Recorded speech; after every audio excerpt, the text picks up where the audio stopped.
Let me ask you a question. If someone told you they earned $1 million last year, would you call them wealthy? Most people would say yes immediately, but what if I told you that same person spent every single cent of that $1 million on rent, on cars, on clothes, on holiday, on keeping up appearances, and ended the year with nothing left over? Are they still wealthy? The answer might surprise you because wealth and being rich are not the same thing, not even close. And the confusion between these two ideas is one of the main reasons why so many hardworking, high-earning people ends up financially struggling later in life. Today on Behind the Numbers, we are going to break down exactly what wealth really means, why it is completely different from being rich, and most importantly, what it actually takes to build it. Hi guys, welcome back to another episode of Behind the Numbers, the channel where we go beyond the headlines to uncover how money, business and wealth really work. I'm Mel and let's get into it. So let's start with the most important distinction you will ever learn about money. Being rich is about income, meaning how much money flows into your hands regularly. Being wealthy is about assets, meaning what you own that continues to generate value even when you are not actively working. A rich person earns a lot. A wealthy person owns a lot. And those two things are very different. Think about a doctor who earns a big salary every month. By most people's standards, that doctor is rich. But if that doctor spends everything they earn on a big house they are paying mortgage on, expensive cars they are financing, private school fees, luxury holidays, and they have no investment, no passive income, no asset generating money independently, then the moment the doctor stops working, their income completely stops. That is not wealth. That is a high income lifestyle. Wealth, on the other hand, is when your money and your assets work for you even when you are asleep, on holiday, or no longer able to work. Wealth is a financial freedom. Being rich is just a number on a pay slip. Now, let's talk about net worth, which is simply the true measure of wealth. Net worth is calculated by taking everything you own, your savings, your investments, your property, your business value, and subtracting everything you owe, your debts, your loans, your mortgage balance. What's left after that subtraction is your real net worth. And these numbers tells the real story of somebody's financial position far better than their salary ever could. A person earning a modest income who consistently saves and invests over many years can have a higher net worth than somebody earning 10 times more but spending everything.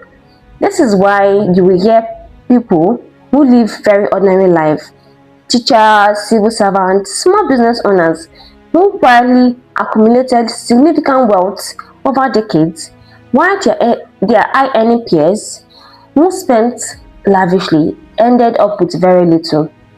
Net worth is the scoreboard of wealth, while income is just a game being played.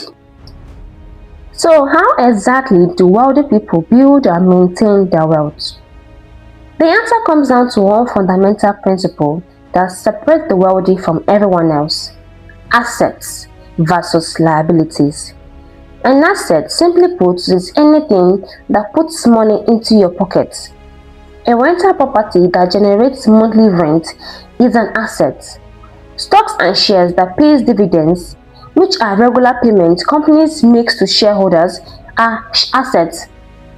A business that generates profits is an asset. Money invested in funds that grows over time is an asset.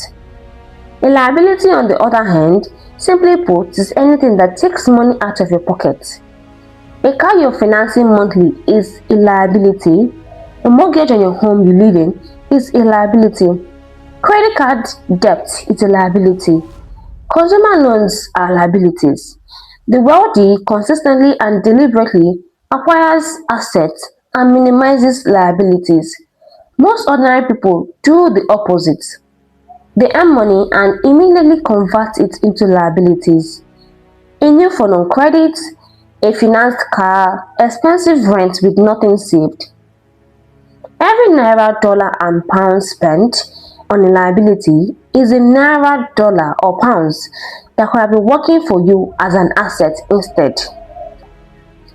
Now, here is something that very few people talk about, but that changes everything when you truly understand it. The concept of passive income. Passive income is money that comes to you regularly without you having to actively work for it in that moment. When your rental property collects rent while you sleep, that is passive income. When your investments grow and pay returns, that is passive income. When a business you built runs without your daily involvement and generates profit, that is passive income. The goal of building wealth is ultimately to reach a point where your passive income, that is the money coming in from your assets, covers your living expenses completely. At that point, you are financially free. You no longer need to trade your money every time because your assets are doing the trading for you. This is what wealthy people are building towards. Not just a bigger salary, nor a fancier lifestyle. True financial freedom is where your money works for them instead of them working for money. So what does that mean practically for you right now, regardless of where you are financially?